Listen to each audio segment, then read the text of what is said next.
ఎంత బాధగా ఉంటుంది కదా, కట్టుకున్న సామ్రాజ్యం అంతా కూలిపోతుంటే నీకు మాత్రమే తెలుసు ఎంత కష్టపడ్డావో, ఎంత టైం ఇన్వెస్ట్ చేసావో. అది నీ లైఫ్, రిలేషన్షిప్, లేదంటే నీ కెరియర్ ఏదైనా అయి ఉండొచ్చు.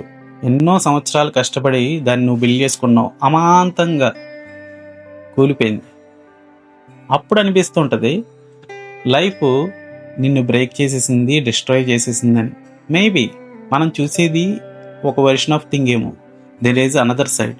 అది రైట్ ప్లేస్ కాదేమో, నీకు ఇంకా ఏదైనా బెటర్గా రాసుందేమో, నువ్వు ఇంకా నేర్చుకోవాల్సింది, తెలుసుకోవాల్సింది ఇంకేదైనా అయి ఉండొచ్చు.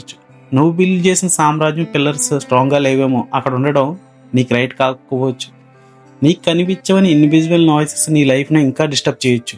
అందుకోసమే లైఫ్ నీ వేకి అడ్డొచ్చిన బ్లాకేజ్ని అన్నింటినీ తీసేస్తుంది అనుకోవచ్చు. బట్ బాధపడుతూ అక్కడే ఇంకో సామ్రాజ్యాన్ని కట్టుకోలేవని కాదు. You have an number of chances to restart your life. ఎన్నిసార్లు అంటే అన్నిసార్లు.